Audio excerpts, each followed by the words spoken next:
everybody, and welcome to another brand new spoiler review episode for Ms. Marvel from the Geek Buddies. Hey! Well, what do you know? Yeah, let's do it. There it is. We got there. That's right. Well, welcome everybody. We're excited to be jumping into episode 3 of Ms. Marvel. This is a spoiler review episode, so if you haven't seen the episode, please watch it and hang out, and then come and hang out with us. Or if you don't care about spoiling stuff, well then stick around, because we are going to spoil the hell out of this episode for sure. Very excited to jump in. It so much got revealed in this episode that we're going to get into and talk about. So many Marvel comic book connections and Marvel MCU connections that we're going to talk about as well. So strap in for all that, but let's introduce ourselves first. I am the Outlaw John Roca, writer, producer, and host here on the Outlaw Nation and the Geek Buddies. I am Michael Vogel. I'm a writer and producer of animated TV shows and content. You can currently see my animated series Strawberry Shortcake on Netflix and season 2 on YouTube. And that's all I got. Oh, okay. Shannon.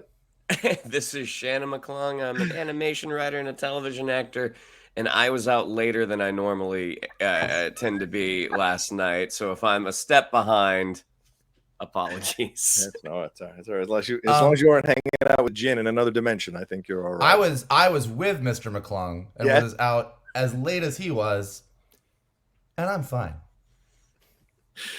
Oh, you got to love the ball busting right off the bat, ladies and gentlemen. You got to love it. Anyway, we want to say one last thing before we jump into the review here. We want to give a big thanks to Carbon Health, who powers and sponsors and continues to power and sponsor the Outlaw Nation and the Geek Buddies specifically. They're a great place to go and get your healthcare needs taken care of. You know, any kind of questions, concerns you might have, go to carbonhealth.com or download their app so you can have a doc in your pocket. They got 125 locations nationwide, 80 locations in California alone. They offer urgent care, COVID testing, healthcare plans that are specifically designed for you. They do believe the healthcare industry is broken, and it doesn't have to be. It can be fixed, and they certainly want to fix it for you. If you're in California, consider scheduling an annual checkup, and they continue to partner with us because Carbon Health genuinely believes and cares about positive communities who engage in each other over the love of culture and expressions of life. And certainly to this episode, there was a lot of culture and expression of life for sure.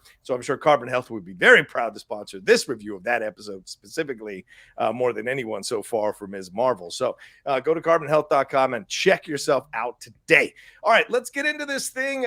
This was a heck of an episode for sure. You know, this has been a tough week for a lot of people. Having an episode like this that is vibrant and joyful, still with a little bit of danger and menace, and an opening of the door to a culture that maybe a lot of us aren't exposed to, I thought was a fantastic episode. Really enjoyed this thing. Yes, did it default to some of the CW approaches to getting away with certain things?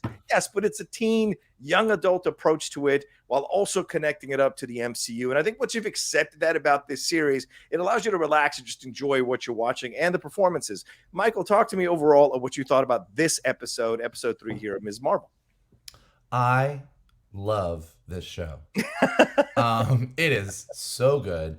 And I thought this episode was great. You know, we talked on, I think I said this last week as well, but we've talked on some of our other review shows about the pacing of plot and reveals and secrets and watching things unfold. And we talked about how sometimes you're a little bit ahead of the show and you're kind of waiting for reveals. You're like, okay, why are you holding out on us? Why are you holding out on us? Why aren't you telling us more? This show is doing such a great job of revealing a little bit each week and really kind of feeding us, giving us new information to pour over. But that new information, A, creates more questions, and B, doesn't resolve everything. So here we got a lot of information about the bangle, about Kamala's great grandmother, about the clandestine, about Kamran, about all of this stuff. But we still ended on a big mystery about Kamala's grandmother, Muniba's mother. So I think it's doing a really, really great job. Like you said, there's a lot of MCU connections here. There's a lot of nods to the comic book here. And even aside from all of the superhero stuff, Kamala's family continues to be the rock stars of this show. They are the best family. I hope and pray that we get to see the entire Khan family on the big screen in the MCU, not just Kamala. I want them all up there This is great. I love this show. Yeah, and certainly we've seen what you guys have speculated about last week, the possibility that Bruno could be sliding in to be a Tony Stark light kind of guy here on this side of the Atlantic. That's certainly possible from some of the stuff we saw in this episode as well. So not just the Khan family, but also Nakia and Bruno certainly having their own storylines furthered as we're watching the show, which is really a great thing that you're seeing here in this show. Shannon, it's called Destined. What did you think about episode 3 here of Ms. Marvel? Overall? I mean, it was so much fun. I mean, I had heard from a couple of people like, it feels like this one's kind of filler. And I didn't get that sense at all. I mean, I love I know. I love the exposition that we got. I love finding out like about the clandestines. Very clever way of sneaking in, like, okay, they're hundreds of years old, or they, they look good for being around in the 1940s, and they're like, well, except Kamran, he's 17. Yeah. So it's like, okay, that's cool. Okay, so it's cool. The crush is cool. It's not creepy. It's not creepy. I love how much they're leaning into the New Jersey of this all. Like living on a prayer playing during an action sequence. The fact that the band is called Brown Jovi. It's just so much fun. It's so vibrant. The little bit of action that we got, really, really enjoyable. Had some thoughts towards the end of it, but it's just the show. It's just so much fun. And agree with Vogel. I mean, as fun as Kamala is, you definitely want to see all of the Khans make it to the big screen. Yeah, I can imagine where Shannon's going with that, because Diva really took the lead here. So we're going to hear some more about Shannon McCormick about the second half of the show for sure. Well, let's start it off here. And once again, this is a spoiler review episode. So if you have not seen it, go watch it and then come back and hang out. I'm going to tell you right off the bat, the opening music is fantastic. I don't know why it stuck out this time more than the previous 2 episodes, but that opening as the Marvel Studios logo is coming in really kind of gets you into the spirit of what we're going to be watching here. And I loved seeing that. We're starting out in 1942 in British occupied India. We see some people excavating. Najma, I hope I'm saying that right, or not. Naima. I'm gonna say Najma. I'm gonna say that finds the bangle. We see that it's connected to a blue hand. So is that connected to a Hindi god? Is that connected to the Kree who've been blue skinned? We don't know. Aisha walks up, takes the bangle. Soldiers come in. Aisha puts the bangle on. She also says that the man from the temple said they needed to have 2 to be able to really work this thing and make it happen for them. We hear that they're trying to get back home, and that the last, and then we cut quickly to Kamala, who's there talking with Naima. Naima's telling the story about what happened, and that was the last time they saw Aisha, because Aisha and Naima split up. They revealed that they were exiled from another dimension. They've been around for 100 years. Partition separated them. Then Adam comes in acting like a fool. We find out Kamran is actually 17. They seem like nice people. They didn't know Aisha had family until Kamal put on the bangle, and we see the Noor. We hear this conversation about the Noor, which is the light inside. Naima says that Kamala belongs with them, because the other people see her as dress up. They see what she can really do. Kamala takes off from that, crashes in on Bruno. She reveals to him that she is not Asgardian or alien. There's ghost stories. There are Djinn stories. That's what they reveal. They reveal, Naima has revealed to her that they are Djinn. They've been known as clandestines, but also have been called Ajnabi, Majnoon, the unseen, which is a kind of a reference to What If and The Watcher, possibly. Bruno reacts to the Kamran stuff really fun, in a funny way. Not so attractive son or medium looking son.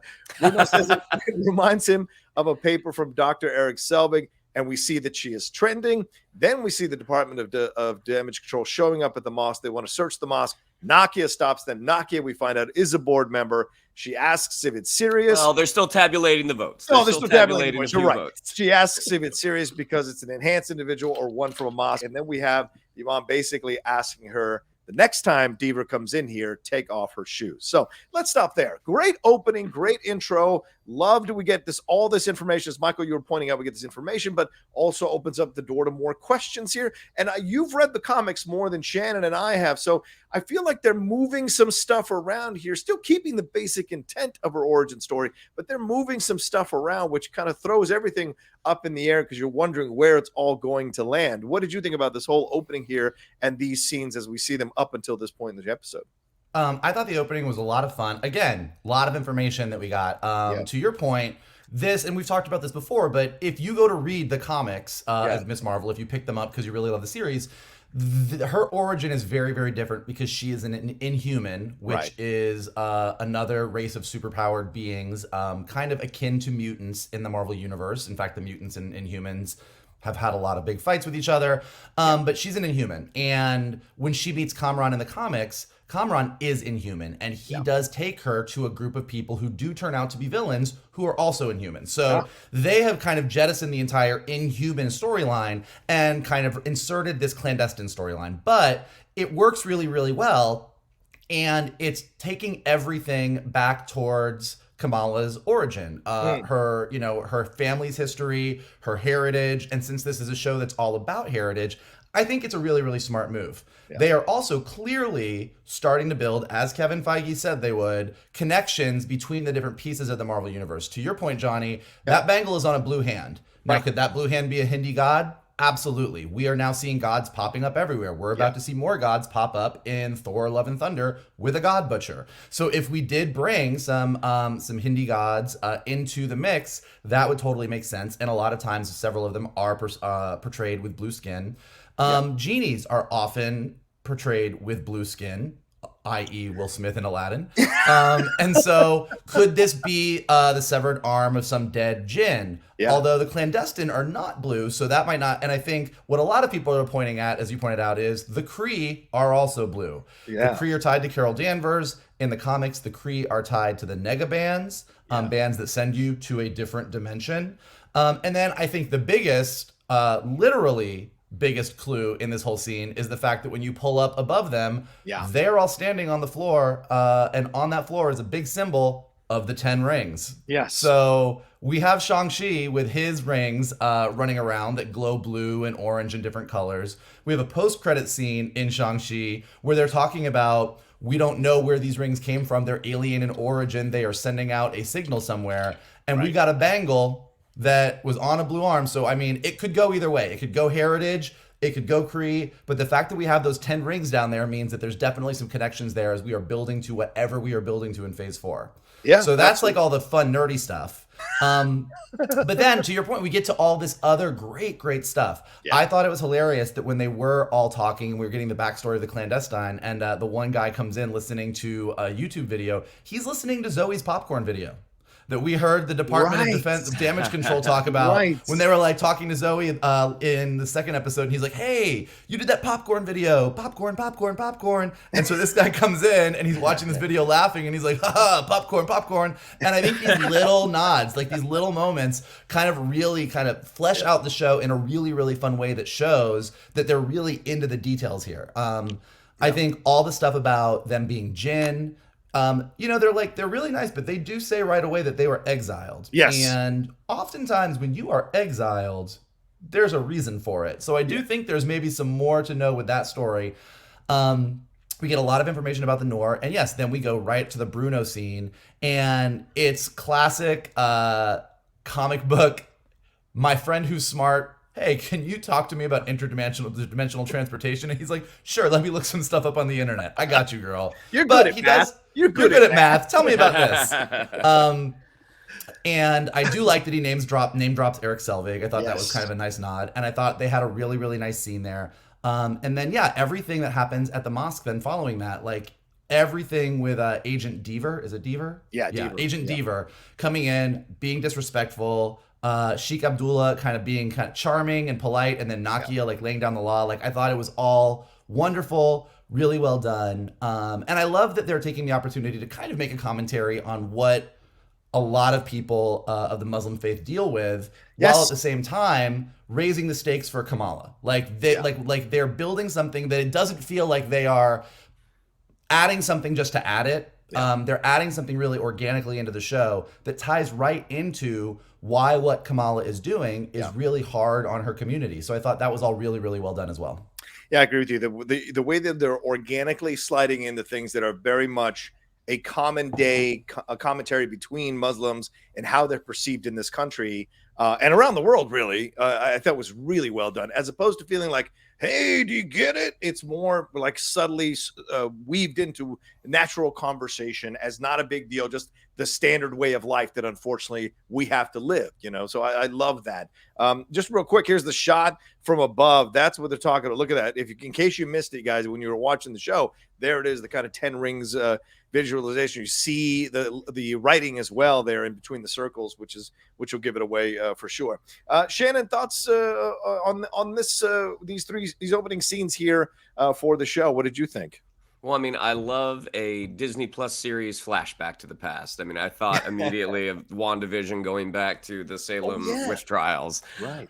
Yeah, I mean, it's a really, really fun way to get that exposition across. And as soon as I saw the blue hand, I mean, my head went straight to Kree. Yeah. Yeah, I mean, and then having the I tend to watch stuff with the subtitles on just because I want to catch all the little incidental lines that are in the background. And as we're hearing the gunfire, like you can see like there are lines of like the British basically closing in on them. So yeah, I thought that was really, really well done. And it just it's a lower budget, it's a TV budget, but it still felt real to me. Mm-hmm. Which, to compare it to another show that we reviewed recently, there were moments where the technology didn't it wasn't as tactile, it wasn't as tangible, and that's what I mean. I really liked the choice for them to make everything practical. I thought that worked really well.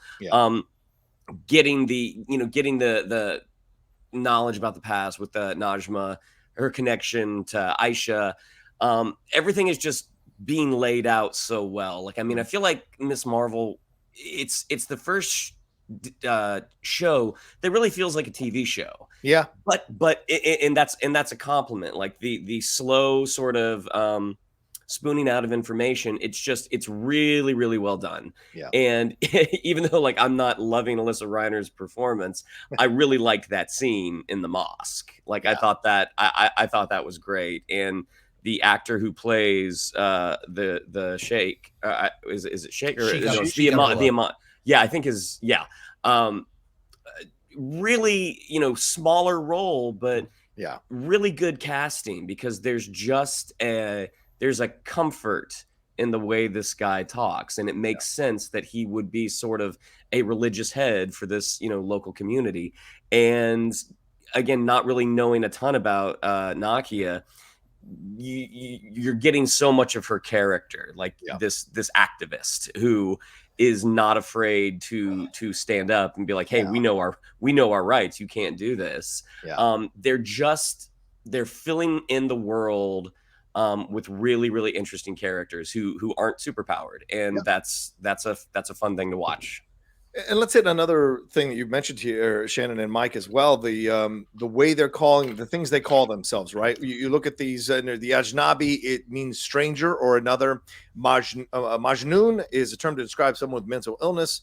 And the other one is the unseen, which is a bit of a connection to the Watcher, because the Watcher talks about the unseen, the people that cannot be seen by the Watcher. But the clandestine thing is really interesting, and I'm getting this from Game Rant, so I want to give them proper credit, but this is the picture they use to talk about the clandestine, and this is a fascinating story here. The Djinn are mythical beings of immense power that provide the basis for the legends of genies in the real world. They also inspire a magical being in the Marvel Comics. The Djinn are a race of huge power that slowly leave Earth completely or eradicated, but one of them connects to a human named Adam.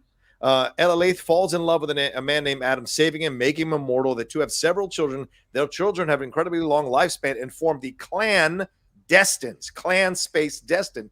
Destined being Adam's surname. The member of the group in Ms. Marvel is Adam with 2 A's, which is the name of the dude who comes in with the popcorn stuff. So they tend to be divided. Some of them become superheroes. Some of them become villains. So very interesting stuff that they're playing around with this mythology, as you said, Michael, moving away from the inhuman stuff, but still somewhat connecting it to superpowered beings that were a group of people in the comics. So very smartly done, showing that they do understand. Once again, Marvel showing that they understand the history of the comics and finding a way to cleverly use them here to kind of tell this story, because they're restricted by that Inhumans debacle of a show. They want to tell a different kind of point of view here. So you like it. I mean, personally, And I'm starting to have some interesting feelings about Nakia versus Kamran. And I wonder how that's going to play itself. So let's go to the second section here and talk about this now. Kamala is watching. We cut to Kamala's, who is watching herself because she was told by Bruno that she's trending. So she's watching herself on the computer there, and the reaction that people are having. Nakia comes right on in, falls down on the bed as a friend is tend to do sometimes when they're dealing with stuff, tells her about the DODC coming to the mosque. Nakia is not happy. She says they don't need another target on their backs. Once again, just cleverly sliding it in, mentioning the self-surveillance that our people routine, which is what a lot of Americans try to tell. Hey, Muslims, why aren't you watching your own people with the terrorism type of thing? So I love that it's just easily slid in here. She reveals that she did become a board member, which leads to a massive hug there between her and Kamala when she finally realizes she's got to pay attention. We head to the Mendy here. We see her mom, and that Sana and her mom could not come to her brother's wedding and did not come to her mom's wedding. So we're hearing her mom say it's not a surprise. Little furthering of the issues between Kamala and her mom. I mean, her shoes have been taken. And then we hear her mom, Muniba, saying that the trouble this girl is causing, she should be ashamed of herself. Bruno leaves a box for Kamala. Kamala's out there with the Sheikh, and she talks to him about Nightlight and how does she convince everyone that she's good. And he says it's not who you are. Good is not who you are. Good is what you do. And then she opens the box and it has her mask, which makes her smile. Yusuf comes into Bruno's place to get a Hostess fruit pie. Let me tell you something. I understand that fruit pie situation. The cherry pie, I used to get that all the time. He sees that Bruno is writing something on the Djinn, written in Urdu, and then it translates it basically saying that there are supernatural beings of pre-Islamic folklore. They've been called genies and demons. He says the legend tells of a group of hidden Djinn exiled from their homeworld, damned to live their days trapped in our own. They search for the key to get them home, and they need a primordial power to do so. Yusuf says it's interesting. Bruno says it's possible to achieve interdimensional power to Kamala later, but you need the power of the sun. If you help them go home, some things might go boom. Then she says, might be, which means there might be a chance. So you're saying there's a chance. And then Bruno tells her about Caltech, which really opens an interesting facial back and forth between both of them. Are there feelings here? Are there not feelings here? I love that it's a little bit mysterious. You don't know if she's reacting like taken aback when he's saying, I just wanted to talk to you about, or if she's reacting like, oh my God, is he really going to finally put this on the table? This hidden maybe affection they might have had for each other. But he says there's not he doesn't see a safe way to do this. She tries to reference Captain Marvel, and he says if she did it, she'd be reckless. And then we cut to a scene when her mom is soothing her knee, and it's basically a conversation about her mom dealing with being in America, overcoming the mountain because Kamala's feeling like she has to overcome a mountain. And she tries desperately to get Kamala to open up to her, but she's not there yet, which is going to be a running theme here in this episode for sure. So, Shannon, a lot here to digest and go into, certainly the Djinn being the focus here, but also Nakia's activism coming out. We're hearing her having issues with Nightlight. We also see Bruno telling her, hey, this is an issue. You could die. Things could happen. Bad things could happen if you help these people. So talk to me about these scenes here and what you were getting from them. Well, I mean, flashing back 1 second to the previous section when they talk about the Noor being the thing that's inside, and the light, yes, exactly. Yeah, the bangle helps her access it, and Kamala going, Noor girl, trying to find her superhero name.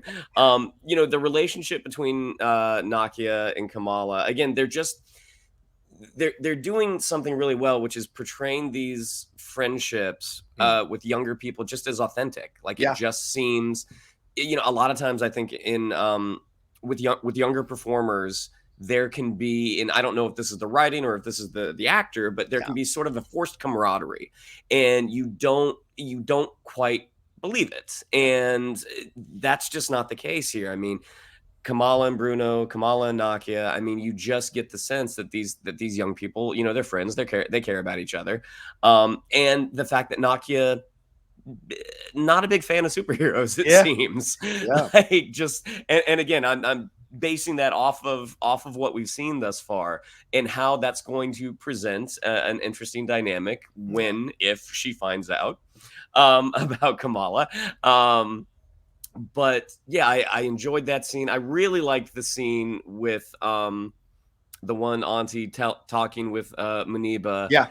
And and her then going to Kamala like, "Don't you cause your mom any trouble." And you can see when she's poking the knee that she's poked one time too many, because you can see Iman Vellani go like, "Okay, that's enough there. That's enough." This is a nice little moment. Yeah, but just some really, really wonderful acting. I mean, I loved the scene with Dad and Bruno. Yeah. When him just talking about how he sneaks out to get these little Hostess fruit pies. But that revealing of again that expository dialogue that is done really, really well. I mean, there are times, especially like with big summer movies, like there's things we call exposition dumps, where it's just, here's what you need to know. Right. And, every story does need that. Like, you have to get that information across. But the way that they're doing it just so organically is really great. And the scene between Kamala and Muniba, when she's taking care of her knee and talking about what it was like for her and her dad when they first got to America. I mean, it's just so, again, they're just pumping so much life into this show. And it's just great. Yeah. Mike, thoughts on these scenes here, and especially the Djinn conversation here between Bruno and Yusuf?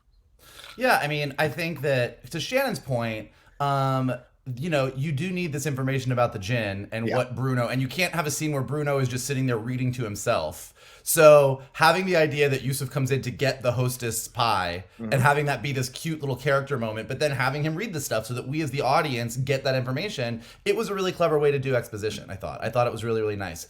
I think I echo everything Shannon said about just the natural vibe of all of these scenes with all the actors. Like, you really do feel like this is Kamala's community. These are Kamala's friends. Like, you really just believe in these relationships. And that is definitely the acting, but it's also the script. Like, when Nakia comes in and like collapses on her bed, when Kamala's like, is this about the dance thing? Because I feel if you really commit yourself, you're gonna get to my level. And she's like, no, you're amazing. Like, there's just like these little side comments that have nothing to do about the specific scene that we're in, but like give you this sense of the world that they inhabit and the lives that they lead, which I think is really, really good writing and performing, kind of when those two things are working in sync, which is what's happening here. Yeah. These scenes do a really good job. Like with the Nakia scene, like you said, like, we see Kamala watching herself on the computer. Nakia comes in and gives this like, this person is hurting our community. Yeah. I think they either don't know, or if they know, they don't care. They're just doing this. And Kamala gets this perspective that she didn't have before, that like, this is really bad. Like, she wants to help the community, but it's really bad. Then we get a little bit more information about Muniba's mom and that relationship. And to your point, we double down on, this Nightlight character, her mother must be so disappointed in her. And you're like, okay, we're ratcheting that up. But then, and that's all classic comic book. It's I was going to ask Parker. you, is this an issue in the comics between her mom? Does her mom know that she's Ms. Marvel, or does that come later on in the situation? That comes later. So all of this stuff. I mean, this is right out of the comic, but it's also like comic book 101. Like, this is what makes Peter Parker work so well. Like, Peter Parker wants to save people, but every time he does stuff as Spider-Man, Peter Parker's life kind of gets shitty. That is what has been making Spider-Man work for 60 years.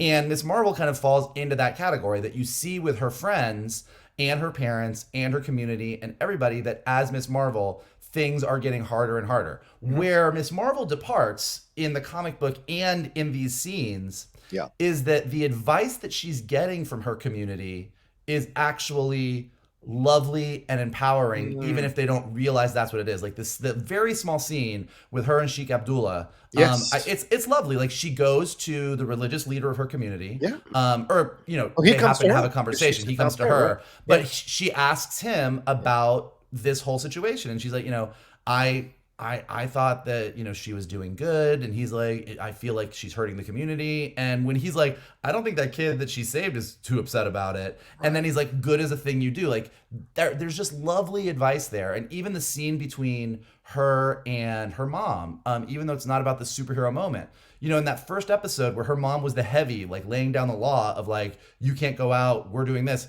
You could have gone down this road where mom was just almost like the antagonist villain who was like, I don't understand your world and I'm not going to reach out to you. Right. But because you have these wonderful emotion moments where she's really reaching out to her, and you see how much she cares and how much she's trying to be there for Kamala, even though she doesn't fully know everything that's going on. It really just rounds things out, makes you love them all a little bit more, and also makes it harder for Kamala to not come clean. Like, you know, as opposed to like, I have to keep this secret. It's like, you can see that she wants to reach out to her family and wants her friends and wants them all to know, but she doesn't know, and she's struggling with that. And I just think it's all lovely. Yeah, and I think there's some subtle things that are working here that I think are brilliant. Like that whole scene between the Sheik and Kamala is basically, hey, look, people are always going to criticize you no matter what you do. So if you're going to be waiting for people to give you validation for doing good things, you're doing it wrong. Just do good things, act good, do good in the world. And that's what, and it's almost even like for people who are on YouTube or whatever, they're always going to criticize you. So just do what you want to do, create what you want to create. As long as it comes from you, people are going to come to it. People are going to get attracted to it. So these are things that are kind of subtly working there. I think this is some great writing in how they're making this. And the Nord dimension as well. I mean, that could possibly be, I've seen people speculating in a few articles, it could be the dark dimension that they're referencing. Is this a way of turning around the dark dimension and having that connect here in this show as well? And I also think a little bit Marvel is walking into these religious minefields that I find to be a fascinatingly gutsy thing to do, because in essence the Celestials are an interesting, you could argue that's, as we argued in our review, or I argued in our review, that they could easily be eliminating God, the idea of God, the Catholic God in this, or the Jewish God, whatever you want to say. They could be essentially eliminating, saying the Celestials created all this or whatever. Possibly, you can look at it that way. And in this way too, are the Hindi gods actually Hindi gods, or are they Kree? And then this could be a little bit dangerous how they're walking down this path as well. We've seen them already do what they needed to do for the Asgardian gods and all these things of that nature. So I just find it fascinating how they're just kind of walking into these minefields and figuring it out, and they're not getting blown up for it.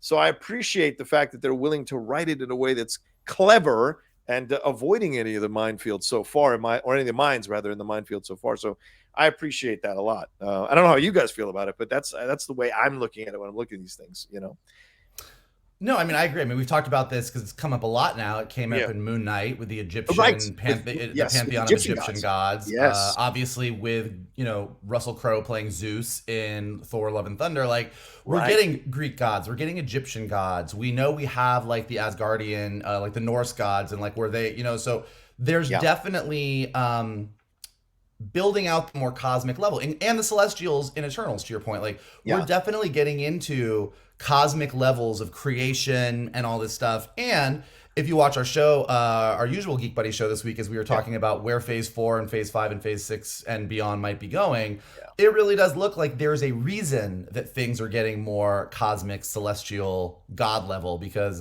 if you're going where a lot of people think Marvel's going, that's what we're getting to. Universal collapses, and it's going to get cosmic, y'all. Yeah. And certainly interdimensional travel was introduced there with America Chavez and Doctor Strange in the Multiverse of Madness, which is available on Disney Plus for you all to watch if you want to watch it. It's there.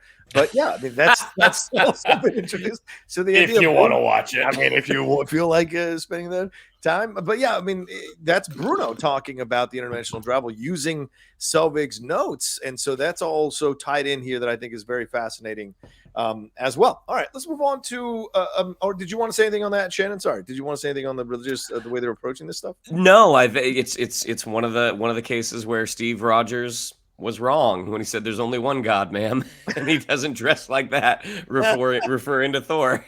That's a good point. I forgot about that exchange for sure. All right, let's head to Aamir and Tyesha's wedding. By the way, what a great, smart thing to put the graphic up there. I really thought that was genius. Yusuf and Aamir are having a conversation about, Aamir is really concerned about having only $700 and some in his bank account.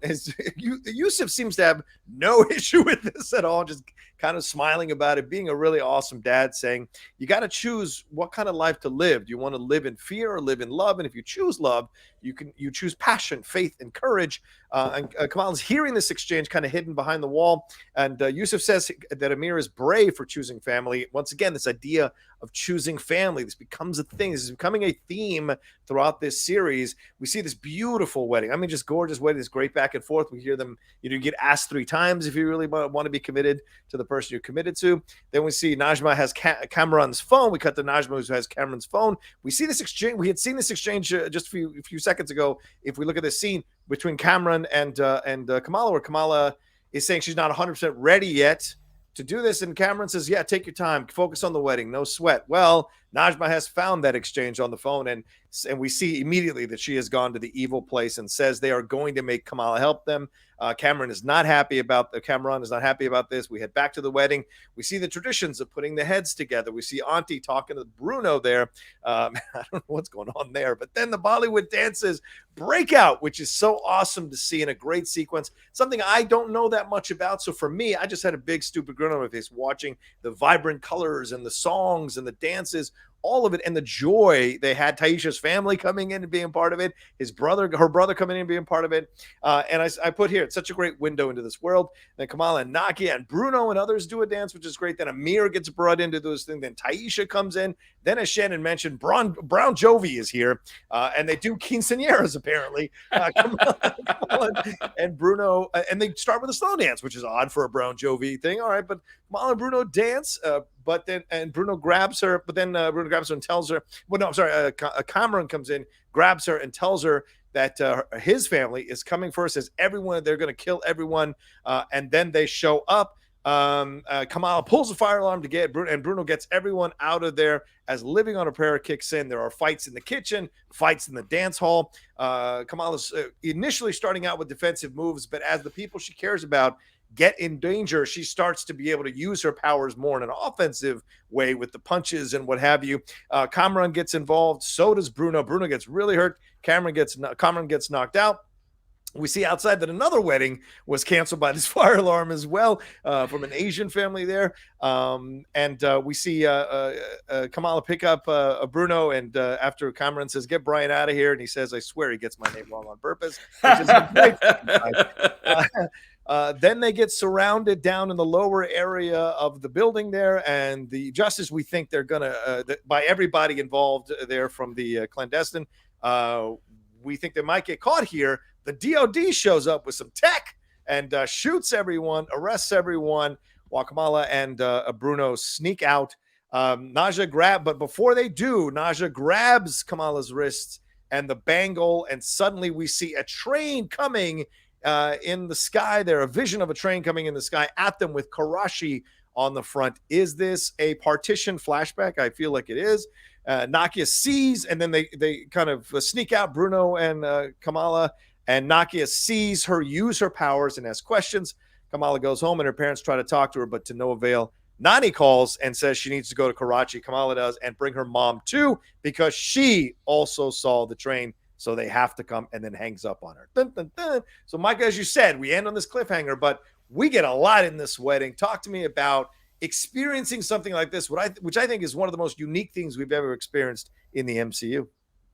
Yeah, I mean, I just love the time that this show takes to spend on the family stuff, because I think it really pays off great.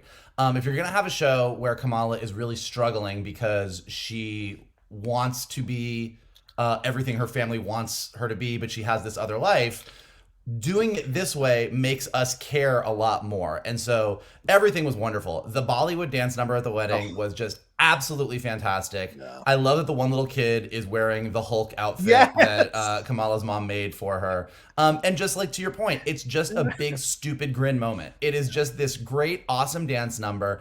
But it also does serve to seeing how much fun everyone is having.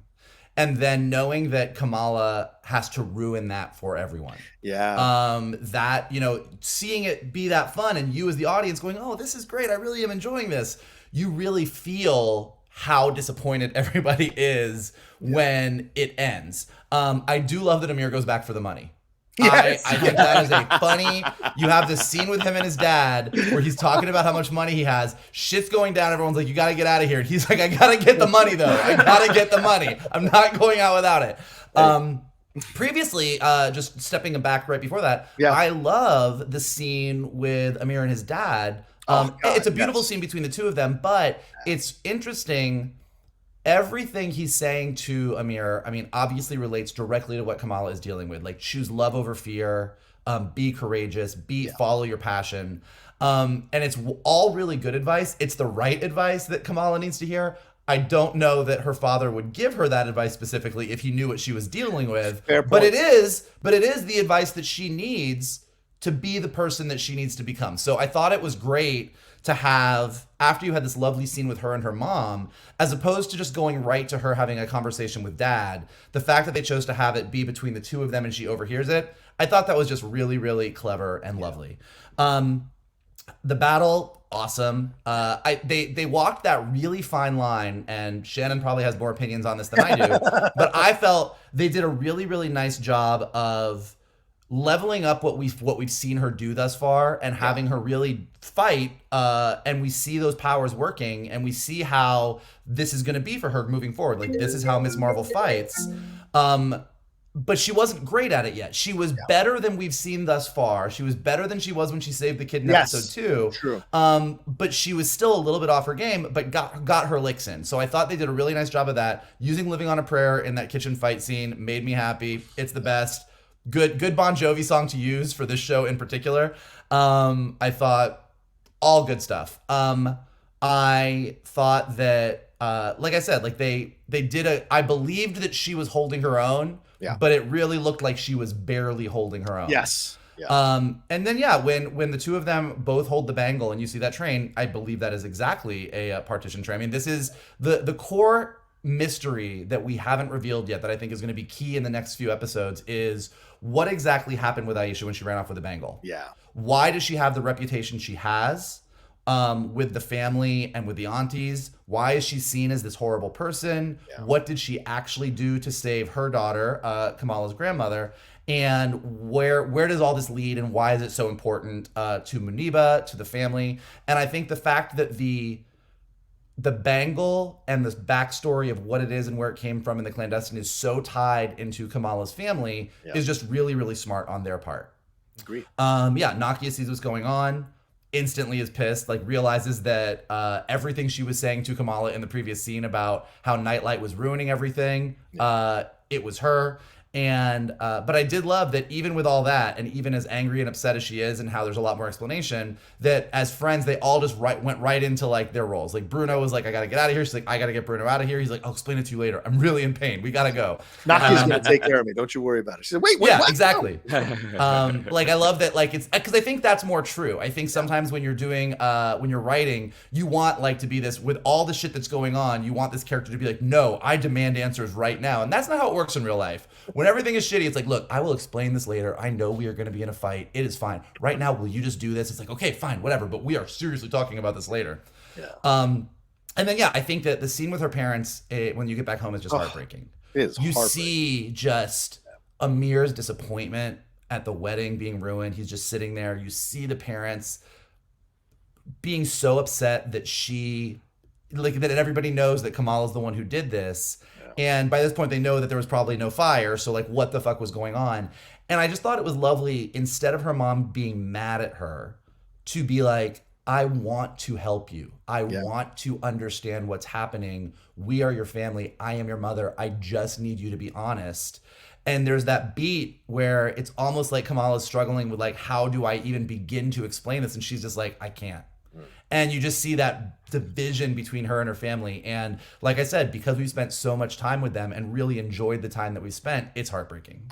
It's almost like another partition, Mike, between her and her family. Ooh, look at you. This is why you got the YouTube channel. Look at that.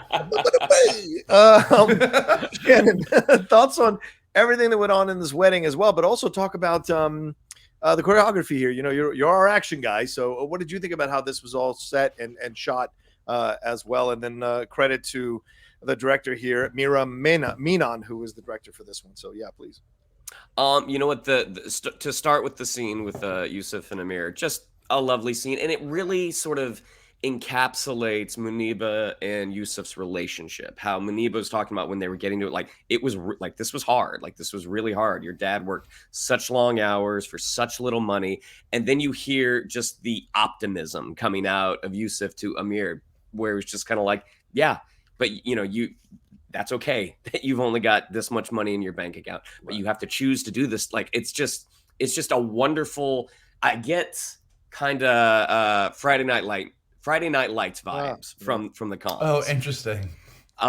Just it's a married couple, a relationship that's just fascinating to watch. And again, everything with the family, as Vogel said, that the time that they're taking, it makes those big moments resonate so much harder because we have spent time with them. We have gotten to know the Khans. The whole wedding scene I thought was great. And poor Bruno just can't catch a break. Maybe in his arm, but that's it. I mean, the moment that they start dancing where she's just like, want to dance? Like, yeah, okay. And here comes fucking Kamran. And how Bruno doesn't correct him. Like, he calls him Brian twice. Yeah. He calls him Brian in that scene. And you can just see the look on Bruno's face. Like, this guy. The moment that the clandestines show up and she pulls the fire alarm, I think, would we want to see Kamala kick ass right now with Bon Jovi playing in the background? Yes, but that wouldn't make sense. Like, it makes perfect sense that this is a teenager who does have this incredible power that she doesn't quite know how to use yet. I mean, it's all defensive, but when she has to go on the offense, it's because of her friends. It's because she is defending them. The moment where she goes into the kitchen and warns the staff to like get out, and they're all like, get out of here. And Autumn comes in and pops that dude, and that one cook's like, all right, I'm gone. Yeah. That was such a fun MCU moment. Yeah. And watching how Najma's this is a smart villain. This is a smart antagonist. She turns the lights off and she makes a sound because that's going to make that light come up. And that's how they're going to find like, that was so, I love watching smart people fight because it just adds a layer, a layer of sophistication to what is basically just a punch and kick action scene. Yeah. The moment where Kamran gets involved, like, again, it's all so satisfying. I think the only part where I was a little like, I wish this had been shot a little more, I wish we'd built the tension a little bit more, is when she's trying to take Bruno out and the clandestines are closing in, and then damage control shows up. Like, the moment damage control shows up, it's like, okay, this is fun. And I did like that the kind of sonic weapons that they're using. Yeah. It reminds me of the weapons from Incredible Hulk that they used way back when, with Ed Norton. Wow. But yeah, I mean, it was all, I wish that had been shot just a little. I think we could have ratcheted up the tension a little bit there. Yeah. When he calls him Brian again, and that line again, that's that MCU humor when it's working really, really well. That's a great running gag, and that's going to pay off at the end when Kamran finally does call him Bruno.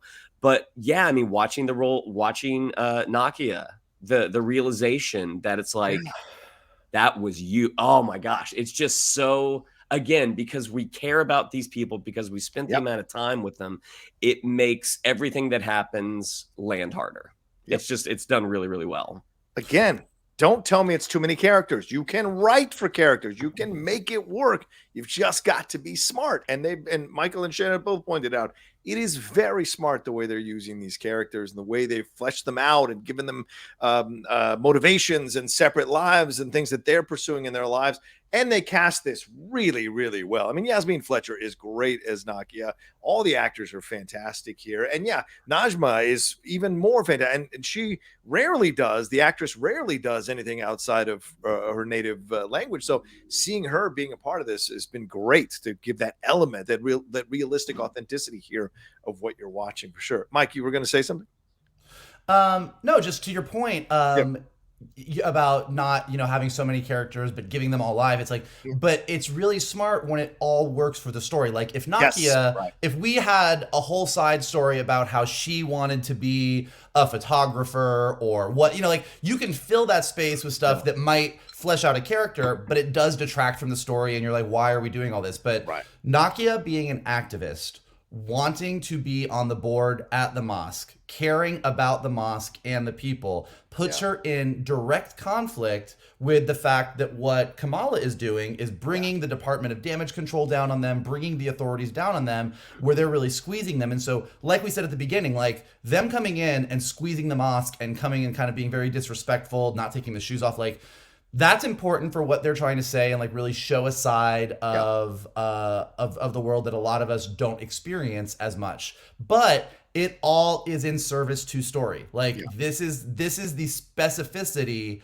that is making being a superhero particularly hard for Kamala. Like being Miss Marvel drives a little bit of a wedge between her and Nakia. It drives a wedge between her and Community. Like it's like everyone commenting on it, and it all is ratcheting up the stakes for our main character. So when you're doing this and it's all working right, just like Marvel humor, like Shannon said, when MCU humor is working right, it's great. Same thing happening here, that you have all these characters that all have very rich lives, but Bruno deciding whether or not he goes to Caltech or not directly affects Kamala. So every single family, Muniba's relationship with her mom not being great and the secret of the family directly affects Kamala. So just down the line, every single person, even though they have these really rich lives that make them these fully fledged characters that we would love to know more about, all is in service to this one specific story. And that's why this show is working as well as it's working. It's a great point, Mike. Yeah, absolutely. It still ties up to the main timeline, which is what you're trying to get to, or storyline rather, which is the Kamala storyline. One thing I want to throw you out, and Michael, you mentioned this in the thing in the first episode we've done the review, because obviously you've read the comics more than Shannon and I have. Kamran becomes a villain. Are they setting as they mess around with origin and kind of move some things around? And you just mentioned the direct conflict. I'm gonna throw this out there.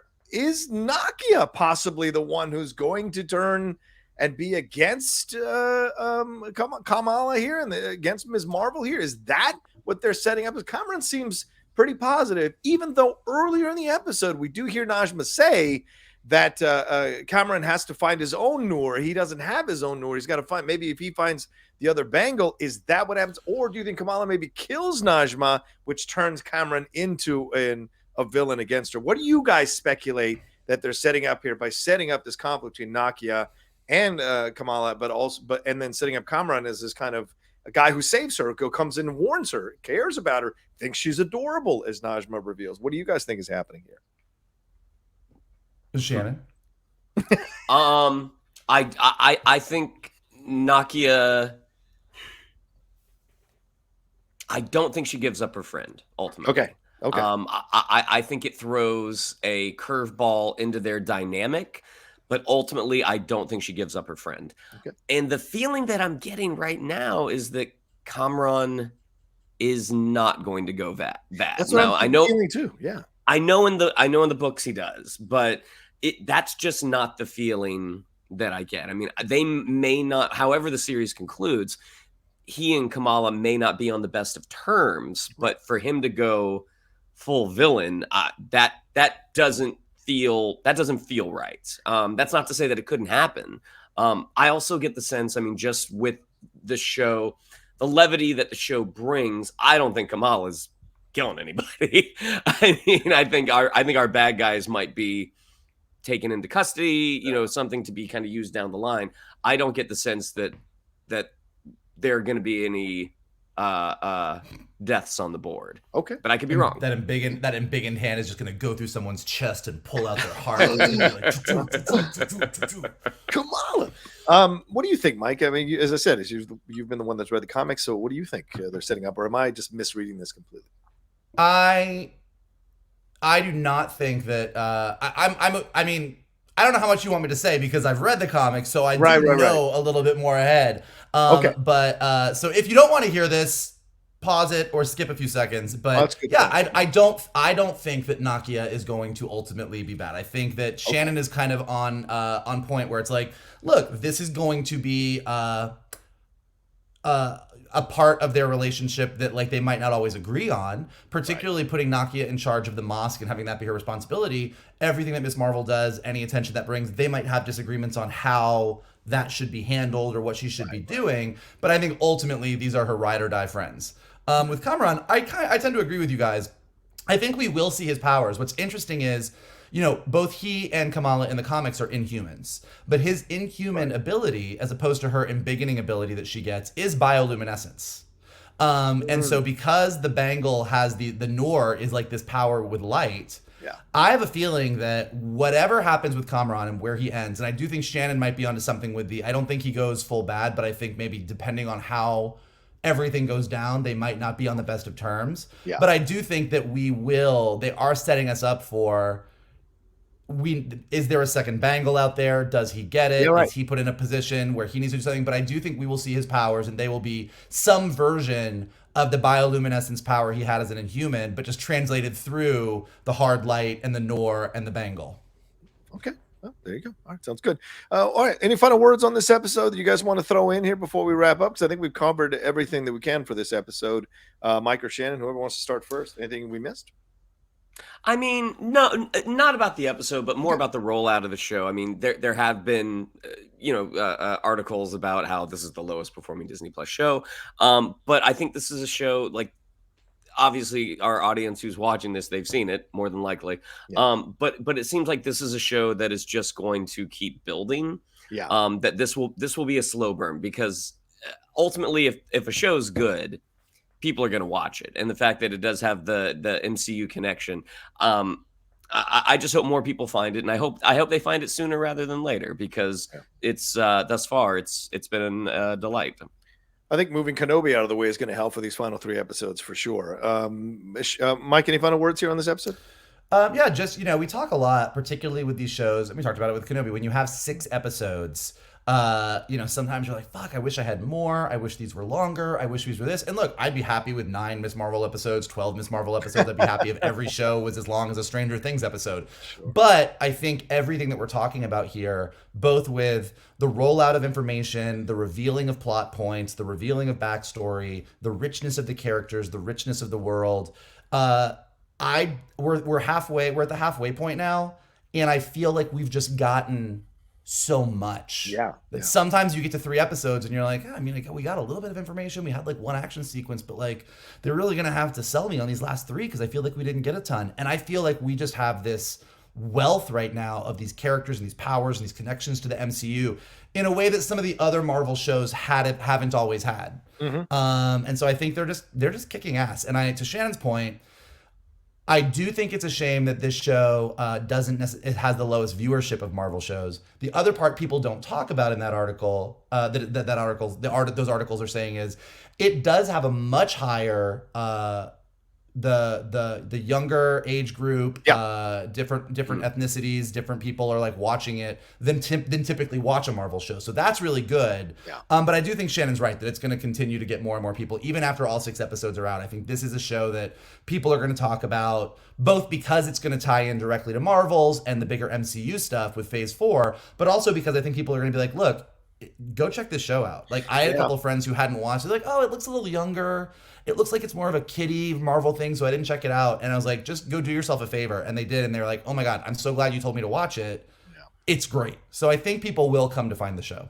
There's an authenticity and a charm here that I think we haven't seen yet fully in any of the Marvel shows to this point. And I think that's a positive for this show to kind of stake out its own claim. And I think this is the show that people are going to come back and rediscover and do multiple videos on or articles on, and what they're exploring, especially when it's all done. Then you'll understand what they were going for with the show. I agree with both of you, and hopefully sending it out that more people do discover this show now that more and more people are talking about it online and what have you. All right. Well, thank you all so much for watching this spoiler review episode of episode 3 of Ms. Marvel. We appreciate it madly. Thank you so much to everyone who leaves comments down below and what have you. We appreciate it as well. Shannon, what do we have to tell them? Yeah, if you'd like to follow us on social media, on Twitter, it's at Geek_Buddies, on Instagram at _Geek_Buddies. If you'd like to follow me on social media, on Twitter, it's at Shannon_McClung, on Instagram at Shannon the Geek Buddy. If you would like to follow Mr. Vogel, it is at MKToon. If you would like to follow Mr. Roca, it is at The Roca Says. Mikey? Well, we hope that you all are enjoying Ms. Marvel as much as we clearly are, and we hope that you're enjoying hearing us talk about how much we are clearly enjoying Ms. Marvel. And to hear all the things that we enjoy and help us keep doing what we're doing, here is what you guys can do. Hit that like button below, subscribe to Johnny's Outlaw Nation page, check out all the amazing content there. Leave your comments, like John said. Like, what do you think the show is doing great? What do you think the show is not doing as great? Where do you think things are going? How does it tie back into the bigger Marvel universe? Just give us all your thoughts. We love hearing them. We love reading them. If you're listening to us on Spotify or Apple Podcasts, leave us some stars, leave us some comments, helps us go up in the rankings. And as always, the best thing that you guys can do is retweet this video, post it on your socials, and tell your buddies to hang out with, tell your buddies to hang out with your other buddies, the geek buddies. There's one too many buddies. I'm going to work on that, but I'm going to get back to you later. That's why you got to keep tuning in. There you go. Well, I can't add anything more to these two gentlemen of what they just said, other than to say thank you to Carbon Health, who continues to power and sponsor us here on the Geek Buddies. We appreciate that madly. Go to carbonhealth.com. Get any of your questions, concerns, and needs about healthcare answered with them. And hey, it doesn't matter what age you are. Taking care of yourself is an important thing to do. Get ahead of these things before they come and catch you by surprise. Go get tested. Go get full physicals done. They have physical locations. They have online virtual care. There's 100 and some locations all over the country, 80 plus locations in LA alone. 125 locations worldwide. Nationwide. I just want to make sure they've got the COVID testing. They've got great healthcare plans for you, and they continue to work with us because they want to work with positive communities that uplift people, and they want their brand connected with that. So tell them thank you for sponsoring us by visiting them today, carbonhealth.com, and download that app as well for any questions or concerns you might have on the run. All right. Thank you all so much for joining us, and we'll talk to you next time with another brand new spoiler review episode here from the Geek Buddies. Hey!